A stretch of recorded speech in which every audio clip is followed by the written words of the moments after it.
साथियों, शुभ संध्या। मैं आयुष कुमार एक बार फिर से आप सभी का इस निःशुल्क टेस्ट सीरीज़ के अंतर्गत हार्दिक अभिनंदन करता हूं।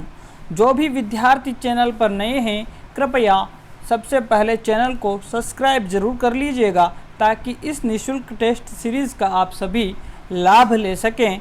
और निःशुल्क टेस्ट सीरीज़ की लिंक आपको हमारे टेलीग्राम चैनल आयुष दादी साइंस पर अवेलेबल करवा दी जाएगी, तो कृपया एक बार सभी साथी टेलीग्राम चैनल को भी ज्वाइन कर लीजिएगा। इससे पहले हमने साइकोलॉजी के 5 टेस्ट यूनिट वाइज 100 क्वेश्चन के करा चुके हैं हम लोग। जिस किसी ने भी टेस्ट नहीं दिया है वो वीडियो सॉल्यूशन जाके देख सकता है। और अभी फिर से यूनिट वाइज जो टॉपिक वाइज टेस्ट सीरीज़ हमारी साइकोलॉजी की चल रही है, साइंस की चल रही है, फिजिक्स की चल रही है और साथ ही मैथमेटिक्स की भी जो है हमारी टेस्ट सीरीज चल रही है यहाँ पर। और टेस्ट सीरीज़ में आपको पता है कि नज़र हटी तो दुर्घटना घटी। जो भी अभ्यर्थी इस टेस्ट सीरीज के साथ अंत तक बना रहेगा तो सभी लड़कों की ज़िंदगी में रोशनी तथा लड़कियों की ज़िंदगी में प्रकाश लाने का काम हम कर देंगे। तो इसी के साथ जो है बहुत बहुत हमारी तरफ से आप सभी को बेस्ट ऑफ लक। जो है हर टेस्ट के लिए मेरी तरफ से आपको बेस्ट ऑफ लक, है ना। और जो आज का सॉल्यूशन हम लोग करने वाले, आशा करता हूं कि आप लोगों ने बहुत ही अच्छा परफॉर्मेंस यहां पर किया होगा। इसी के साथ जो है हम लोग पहला प्रश्न करने जा रहे हैं। निम्न में से सत्य कथन नहीं है। दोस्तों यह क्वेश्चन है पराशरण विसरण के बारे में, ठीक है। तो इस पहले प्रश्न को हम लोग करते हैं। पौधों की जो मूल द्वारा जल का अवशोषण होता है वह पराशरण का उदाहरण है। यह कथन बिल्कुल सत्य है, क्योंकि जब पौधे जल का अवशोषण करते हैं ना तो वह एक पराशरण की क्रिया के द्वारा होता है, ठीक है। यहाँ तक की बात आपको क्लियर हो गई होगी। इसी के साथ नेक्स्ट ऑप्शन हम लोग देखते हैं। कोशिका के जीवन में गैसों का आदान प्रदान विसरण का उदाहरण है। गैसों का आदान प्रदान करना एक विसरण का उदाहरण है। यहाँ की बात एकदम क्लियर हो गई होगी, यह भी बात सत्य थी। इसके साथ जो हम देख रहे हैं, यदि कोशिका के बाहर वाला विलयन अंदर के विलयन से अधिक सांद्र है, बाहर वाला विलयन अंदर के विलयन से अधिक सांद्र है, यह अल्प पराशरी कहलाता है। बिल्कुल नहीं, इसलिए इसका आंसर यही होगा, क्योंकि यह अल्प पराशरी नहीं कहलाएगा, यह अति पराशरी कहलाता है। और जब विलयन दोनों ही विलयन की सांद्रता बराबर हो, कहने का तात्पर्य इसकी सांद्रता और इसकी सांद्रता बराबर हो, तो क्या कहलाएगा आपका समपराशरी कहलाएगा। और जब बाहर का वाला विलयन अंदर वाले विलयन से कम सांद्र हो तो वो कहलाएगा अल्प पराशरी। यानी कि सभी इसका आंसर नहीं होगा, ऑप्शन नंबर सी इसका सही आंसर होगा। निम्न में से सत्य कथन पूछा है क्वेश्चन नंबर 2 में।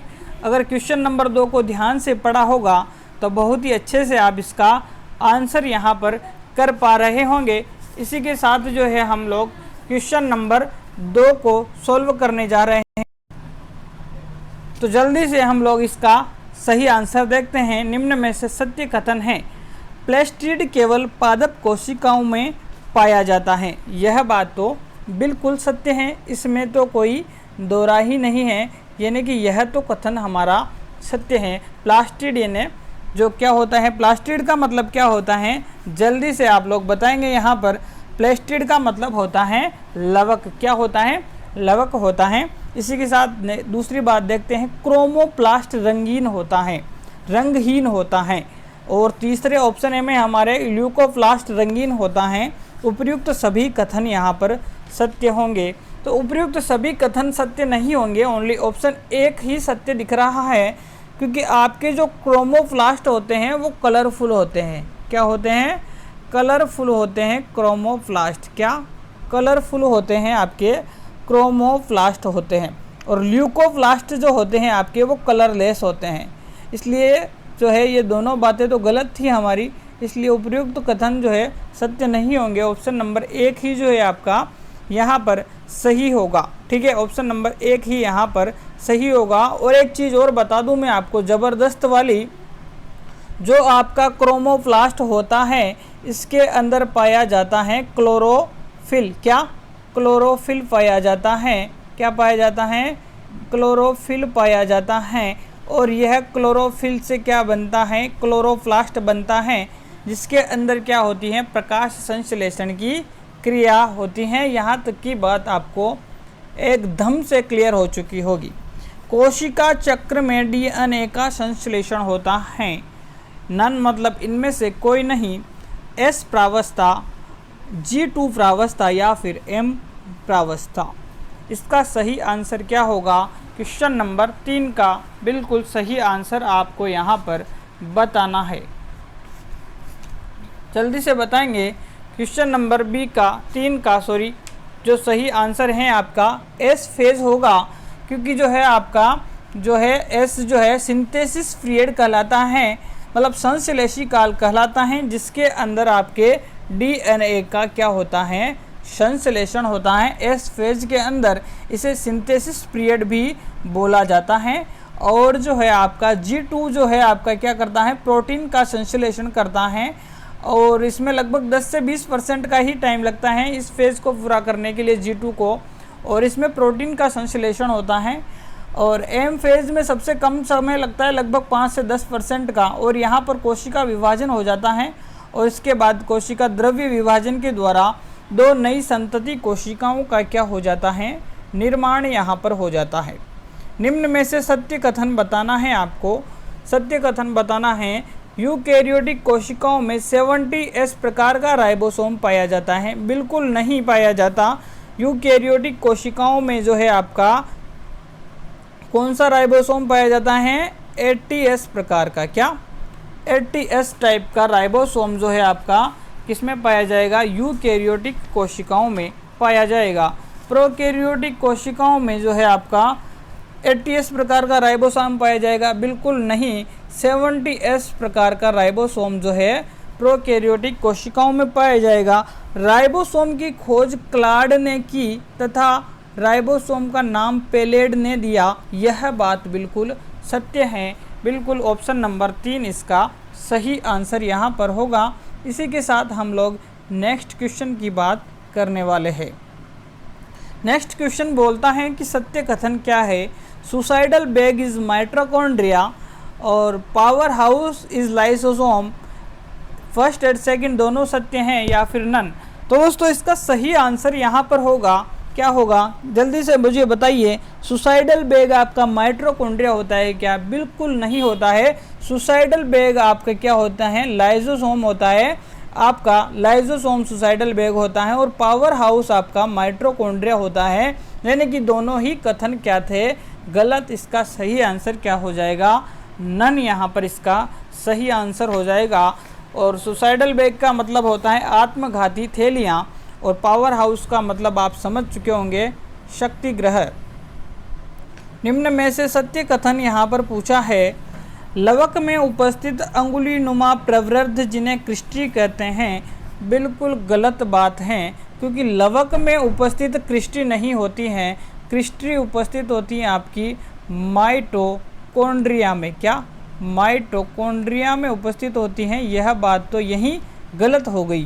क्रिस्टी की सतह पर असंख्य कण होते हैं जिन्हें ऑक्सीसोम कहते हैं, यह बात भी गलत है, क्योंकि इसे लाइसोसोम नहीं कहते, सॉरी लाइसोसोम लिखा हुआ है, तो यहाँ पर गलत हो गई ना, क्योंकि लाइसोसोम नहीं कहते हैं, इन्हें ऑक्सीसोम कहते हैं। क्या ऑक्सीसोम कहते हैं, ठीक है, ऑक्सीसोम कहते हैं। थर्ड ऑप्शन देखते हैं, क्रिस्टी के मध्य भाग में उपस्थित द्रव मैट्रिक्स नहीं कहते हैं, बिल्कुल यह बात भी गलत है, क्योंकि इसे मैट्रिक्स ही कहा जाता है। क्या इसे मैट्रिक्स ही कहा जाता है, यानी कि इनमें से कोई नहीं यहाँ पर बिल्कुल करेक्ट आंसर होने वाला है। इसी के साथ हम लोग नेक्स्ट क्वेश्चन को सॉल्व करते हैं। निम्न में से सत्य कथन है, कोशिका सिद्धांत प्रस्तुत करने वाले थियोडोर स्वान पादप वैज्ञानिक थे। दूसरा ऑप्शन है, कोशिका सिद्धांत प्रस्तुत करने वाले स्लीडन जंतु वैज्ञानिक थे, या फिर दोनों कथन सत्य हैं, या फिर आपके दोनों ही कथन गलत है। तो इसका सही आंसर जो था आपका ऑप्शन नंबर डी है, क्योंकि दोनों ही कथन यहाँ पर गलत हैं, क्योंकि थियोडोर स्वान जो थे आपके वो जंतु मनोवैज्ञानिक थे, और स्लीडन जो थे आपके वो थे आपके पादप मनोवैज्ञानिक। यह बात आपको बिल्कुल से क्लियर हो चुकी होगी। इससे अच्छा आपकी ज़िंदगी में कुछ नहीं हो सकता, इससे बेस्ट कुछ नहीं होगा। क्या इससे ज़्यादा आपका एग्ज़ामिनर भी नहीं घुमा सकता जितना हम लोग यहाँ पे सारी तरफ घूम फिर के यहाँ पर बात करते हैं। और जो है आपकी जो है गुणवत्ता को मैं यहाँ पर बढ़ाता रहता हूँ ताकि आपकी जो है थिंकिंग लेवल में इंक्रीज़ हो। ठीक है, 8th नंबर क्वेश्चन हम लोग करने वाले हैं। कोशिका कला यानी कि सेल मेम्ब्रेन जो है आपकी किससे बनी होती है? जल्दी से बताएंगे आप। सेल मेम्ब्रेन, ये तो सीधा सा प्रश्न है, वैसे आ जाना चाहिए था आपको। यह जो सेल मेम्ब्रेन होती है आपकी क्वेश्चन नंबर 8 में फास्फोलिपिड तथा प्रोटीन द्वारा बनी होती हैं। फास्फोलिपिड तथा प्रोटीन द्वारा बनी होती हैं। किसके द्वारा बनी होती हैं? फास्फोलिपिड तथा प्रोटीन के द्वारा बनी होती हैं। Option number C is correct here. Next question की ओर हम लोग पढ़ते हैं। नेक्स्ट क्वेश्चन देखते हैं। कोश निम्न में से सत्य कथन नहीं है। यहाँ पर क्वेश्चन पूछा है सत्य कथन क्या नहीं है। ठीक है, क्वेश्चन नंबर जो है 9 हम लोग देख रहे हैं। तो इसका सही आंसर क्या होने वाला है? कोशिका जीवन की संरचनात्मक एवं क्रियात्मक इकाई है। यह बात हम लोग बचपन से ही पढ़ते आ रहे हैं, यानी कि यह तो बात सही थी। प्रत्येक जीव का शरीर केवल एक कोशिकाओं से बना होता है। नई कोशिकाएं पूर्ववर्ती कोशिकाओं से बनती हैं। बिल्कुल, नई जो कोशिका होगी वो पहले से उपस्थित किसी न किसी कोशिका से ज़रूर बनती है। इसके कथन के बारे में जो है काफ़ी सारे प्रयोग किए गए हैं और ये कथन विर्चो का है। आपके विर्चो ने यह बात कही है। इसी के साथ जो है आपका दूसरा ऑप्शन देखते हैं हम लोग। निम्न में से प्रत्येक जीव का शरीर केवल एक कोशिका से बनता है। क्या प्रत्येक जीव का शरीर एक कोशिका से नहीं बनता है, अनेक कोशिकाओं से बनता है। कुछ ही जीव ऐसे होते हैं जिनके जो है एक कोशिका से शरीर का निर्माण हो जाता है, परंतु यहाँ बात प्रत्येक जीव की हुई है, यानी कि यह कथन गलत हो गया आपका। यहाँ पर ऑप्शन नंबर बी बिल्कुल सही आंसर होगा। इसी के साथ नेक्स्ट प्रश्न हम लोग करने वाले हैं। निम्न में से कौन सा कार्य चिकनी अंतःप्रदवी जालिका द्वारा संपन्न नहीं होता? ऑप्शन नंबर 1 हमारा कहता है कोशिका द्रव्य एवं केंद्रों के मध्य जो है पदार्थों का परिवहन करने का कार्य। तो बिल्कुल यह तो बात सही है, क्योंकि पूरी अंतःप्रदवी जालिका का काम है, तो यह तो काम पूरा सही है। प्रोटीन का संश्लेषण, प्रोटीन का संश्लेषण यह ही बात जो गलत होगी, क्योंकि ये अंतःप्रदवी चिकनी जालिका में नहीं होगा, यह खुरदरी अंतःप्रदवी जालिका में होता है, क्योंकि इसके अंदर पाए जाते हैं राइबोसोम। खुरदरी अंतःप्रदवी जालिका के अंदर पाए जाते हैं राइबोसोम, जिसके कारण यहाँ पर प्रोटीन का संश्लेषण होता है, परंतु चिकनी अंतःप्रदवी जालिका के अंदर राइबोसोम नहीं पाए जाते हैं। इस वजह से यहाँ पर प्रोटीन का संश्लेषण नहीं होता है, यानी कि यहाँ पर बात जो है यह ऑप्शन नंबर बी ही सही होगा। परंतु लिपिड का संश्लेषण तो यहाँ पर होता ही है, वसा का जो है लिपिड का संश्लेषण यहाँ पर होता है, यानी कि नहीं पूछा है संपन्न नहीं होता, यानी कि प्रोटीन का संश्लेषण जो है आपकी चिकनी अंतःप्रदवी ज्वालिका द्वारा संपन्न नहीं होता। इसी के साथ हम नेक्स्ट प्रश्न करने जा रहे हैं। निम्न में से जंतु कोशिका के संदर्भ में कौन सा क्रम सही नहीं है? तो सही से बताना है आपको, थोड़ा सा सोच के। प्रश्न नंबर 11 का आंसर जो क्या होगा? कोशिका झिल्ली यह तो होती है राइबोसोम। क्लोरोप्लास्ट होता है क्या? क्लोरोप्लास्ट जंतु कोशिका में नहीं पाया जाता, यानी कि यह तो ऑप्शन गलत हो गया हमारा। यहाँ पर दूसरे ऑप्शन को देखते हैं। केंद्रक प्लास्टिड कोशिका झिल्ली, परंतु कोशिका भित्ति जो है जंतु कोशिका में नहीं पाई जाती। ठीक है, क्या पूछ रहा था यहाँ पे? जंतु कोशिका के संदर्भ में सही नहीं है। हाँ सॉरी, यहाँ पे क्वेश्चन थोड़ा सा गलत हो चुका है। सही है, इसके बारे में थोड़ा सा ही ध्यान रख लेना आप। सही है, कौन सा क्रम सही है यह पूछ रहा है। कोशिका झिल्ली, क्रोमोसोम, राइबोसोम और माइटोकॉन्ड्रिया यह सभी सही है, यानी कि ऑप्शन नंबर 3 यहाँ पर बिल्कुल सही आंसर है। सॉरी, प्रिंटिंग मिस्टेक हो गई थी थोड़ा सा, बाकी आप लोग थोड़ा सा सोचते एक बार तो क्वेश्चन को निकाल सकते थे। वैसे कोशिका भित्ति जो है यहाँ पर कोशिका भित्ति नहीं पाई जाती हैं, तो ऑप्शन नंबर 3 ही इसका सही आंसर होगा। तो थोड़ा सा क्वेश्चन मिस्टेक हो गई थी, तो इसके लिए मैं क्षमा प्रार्थी हूँ। तो हो सकता है कुछ टेक्निकल प्रॉब्लम भी हो जाती है, इस वजह से क्वेश्चन गलत हो चुका था, कोई बात नहीं है। बाकी मैंने यहाँ पर सॉल्यूशन में सब सही करवा दिया है, आप लोग समझ सकते हो इस बात को। और जो है हमारा नेक्स्ट क्वेश्चन है, 2 डीएनए को जोड़ने पर बनी संरचना थैलेकोइड कहलाती है क्या? थैलेकोइड क्या है मतलब इनमें से? 2 डीएनए को जोड़ने पर बनी संरचना, 2 आरएनए को जोड़ने पर बनी संरचना, 2 स्ट्रोमा को जोड़ने पर बनी संरचना, 2 ग्रेना को जोड़ने पर बनी संरचना क्या कहलाती है? आपकी थैलेकोइड कहलाती हैं। 2 ग्रेनाओं को जोड़ने पर, 2 या 2 से अधिक जब ग्रेना जुड़ती है, जब क्या बनता है? थैलेकोइड, वो संरचना कहलाती है। निम्न में से सत्य हैं, शुक्राणु का जो एक्रोसोम का निर्माण होता है वह गोल्जी काय के द्वारा होता है। शुक्राणु की पुच्छ का निर्माण सेंट्रोसोम के कारण होता है। बिल्कुल दोनों ही कथन यहाँ पर सत्य हैं, क्योंकि जो है आपका क्वेश्चन नंबर 13 में दोनों ही कथन सत्य हैं, क्योंकि एक्रोसोम का जो निर्माण होता है आपका वो गोल्जी काय के द्वारा होता है, और जो ये पुच्छ वाला भाग होता है आपका, ये सेंट्रोसोम यानी कि तारक काय के द्वारा निर्माण होता है इसका। निम्न में से सुमेलित नहीं है, तो यहाँ पर तारक काय, बेंडेन, माइटोकॉन्ड्रिया, कोलिकर, गोल्जी काय, कैमिलोगोली, उपर्युक्त सभी सुमेलित हैं। क्वेश्चन नंबर 14 और एक और लास्ट ऑप्शन इसका देखने को हमारे को मिलने वाला है, जीवित कोशिका की खोज रॉबर्ट हुक ने की थी। सुमेलित यही बात नहीं है, क्योंकि जीवित कोशिका की खोज आपके ल्यूवेनहॉक ने की थी। किसने की थी? ल्यूवेनहॉक ने जीवित कोशिका की खोज सन 1674 में की थी ल्यूवेनहॉक ने। इस वजह से रॉबर्ट हुक नहीं आएगा। रॉबर्ट हुक ने आपकी मृत कोशिका की खोज की थी, जो कि 1665 में ही हो चुकी थी, 1665 में। और यहाँ तक की बात आपको एकदम क्लियर हो चुकी होगी। इसी के साथ नेक्स्ट क्वेश्चन, रिक्तिका एक झिल्ली द्वारा आवर्त होती हैं, यानी कि ये रिक्तिका और ये एक झिल्ली द्वारा आवर्त होती हैं। इस झिल्ली को क्या कहा जाता है? आपका टोनोप्लास्ट कहा जाता है। क्या? टोनोप्लास्ट, यहाँ पर इस झिल्ली को कहा जाता है टोनोप्लास्ट। बिल्कुल सही आंसर होगा ऑप्शन नंबर बी, यहाँ पर एकदम करेक्ट आंसर होगा। इसी के साथ नेक्स्ट क्वेश्चन की ओर हम लोग बढ़ते हैं। पादप कोशिका में केंद्रक परिधि के पास होता है। पादप कोशिका में जो केंद्रक होता है ये परिधि के पास होता है। ऐसा क्यों होता है? क्योंकि पादप में माइटोकॉन्ड्रिया बहुत बड़ी होती हैं। बिल्कुल नहीं, ऐसा बात तो नहीं है। जंतु कोशिका में रिक्तिका के कारण, तो बात पादप कोशिका ही कर रहा है, तो जंतु कोशिका में बड़ी रिक्तिका का कोई सवाल पैदा नहीं होता है यहाँ पर। और ऑप्शन नंबर 3 इसका बिल्कुल सही आंसर होगा। पादप कोशिका में जो ये रिक्तिका का आकार बड़ा पाया जाता है, जिसकी वजह से जो आपका केंद्रक है वो कहाँ चला जाता है? परिधि की ओर चला जाता है, परिधि के पास पहुँच जाता है। सबसे छोटी कोशिका का आकार क्या होगा? सबसे छोटी कोशिका कौन सी है आपकी? माइकोप्लाज्मा। कौन सी है? Mycoplasma gallisepticum. और इसका आकार जो है 0.0001 mm होता है, माइक्रोमीटर होता है। ऑप्शन नंबर डी इसका बिल्कुल सही आंसर था, ऑप्शन नंबर डी।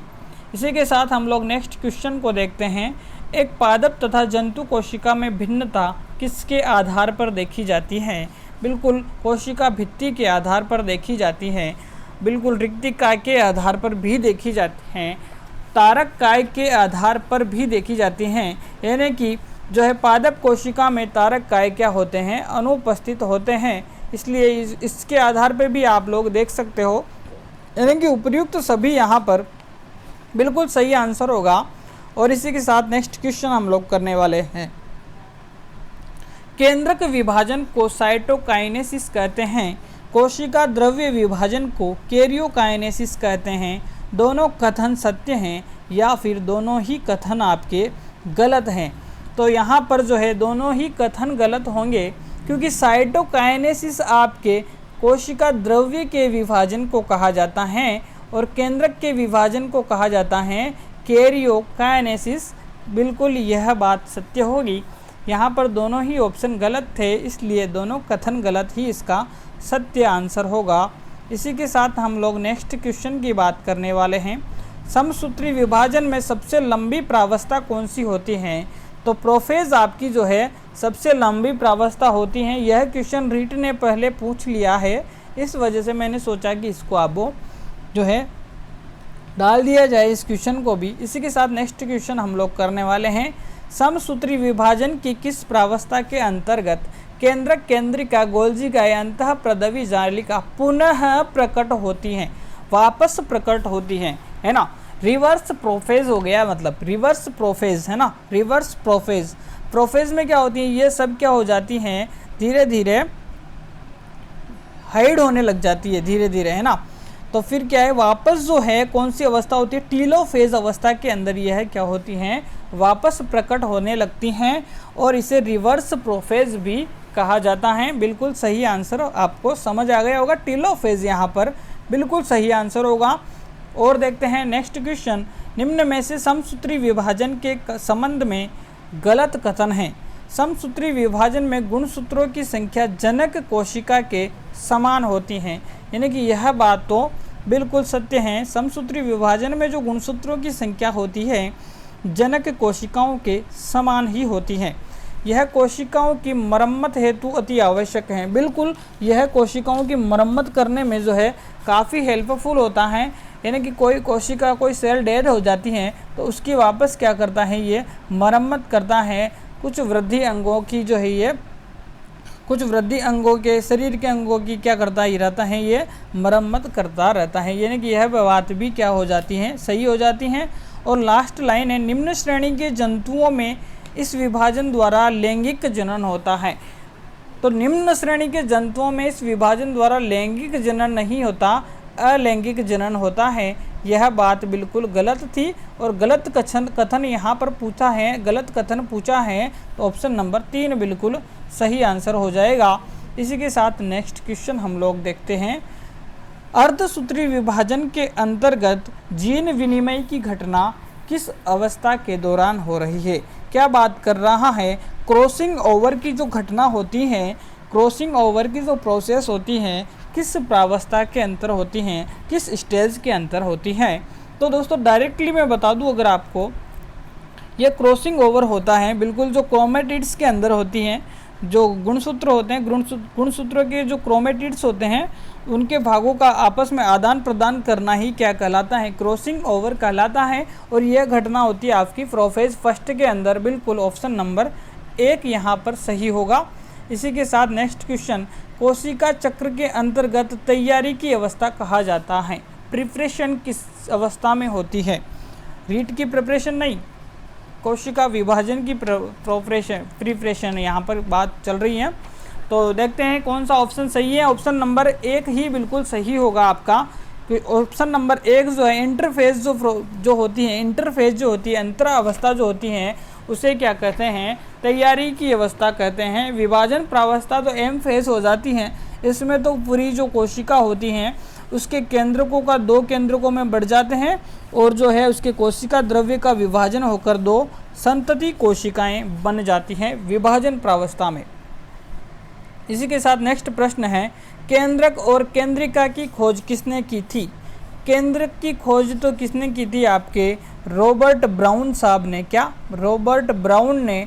और केंद्रिका की खोज की थी आपके फोंटाना साहब ने। किसने, फोंटाना साहब ने। यानी कि पहले ब्राउन देखना है फिर फोंटाना, यानी कि उल्टा सुल्टा था यहाँ पर आपको दिमाग को घुमाने के लिए। तो ये ऑप्शन नहीं होगा, क्योंकि फोंटाना ने केंद्रक की खोज नहीं की, फोंटाना ने की केंद्रिका की खोज, है ना। तो पहला ऑप्शन केंद्रक की खोज रॉबर्ट ब्राउन और केंद्रिका की खोज फोंटाना, ऑप्शन नंबर 4 यहाँ पर सही आंसर था। निम्न में से सत्य कथन ढूंढना है आपको। जंतु कोशिका में भोजन ग्लाइकोजन के रूप में पाया जाता है। जंतु कोशिका में भोजन ग्लाइकोजन के रूप में पाया जाता है।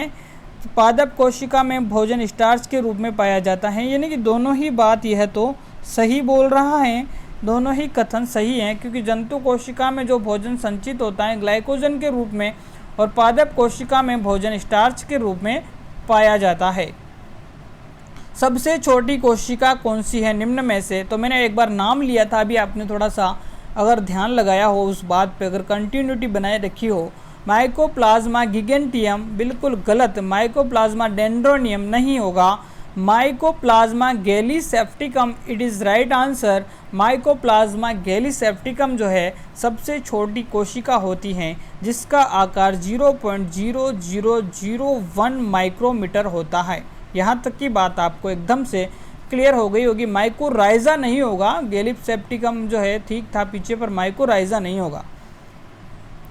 निम्न में से सुमेलित नहीं है, यह पूछ रहा है कि कौन सा सुमेलित नहीं है। तर्कु रूपी कोशिका जो होती है, मतलब कोशिका के आकार से संबंधित बात यहाँ पर हो रही है।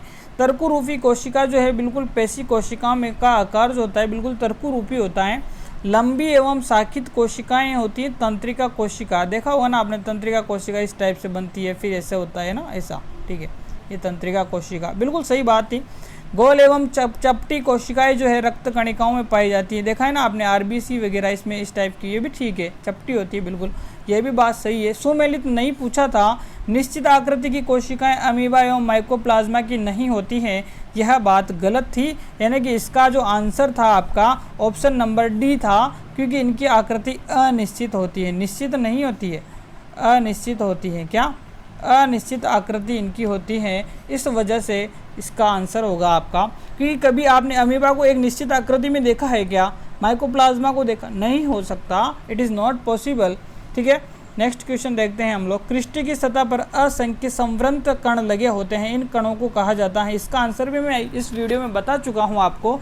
जो क्रिस्टी की सतह पर जो संवृत जो कण होते हैं असंख्य, उन्हें कहते हैं हम ऑक्सीसोम्स, है ना, ऑक्सीसोम्स कहते हैं। ऑप्शन नंबर सी बिल्कुल यहाँ पर करेक्ट होगा। इससे पहले अभी तक भी जिस साथी ने चैनल को सब्सक्राइब नहीं किया है वो जल्दी से एक बार चैनल को सब्सक्राइब कर दें और वीडियो को लाइक कर दें एक बार से।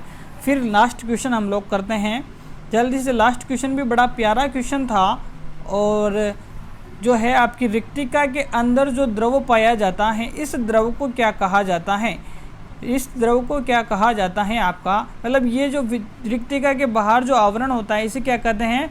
टोनोप्लास्ट कहते हैं। ठीक है, टोनोप्लास्ट कहते हैं। ठीक है, और जो अंदर जो द्रव होता है आपका रिक्तिका के, उसे कहते हैं सेल शेप। क्या?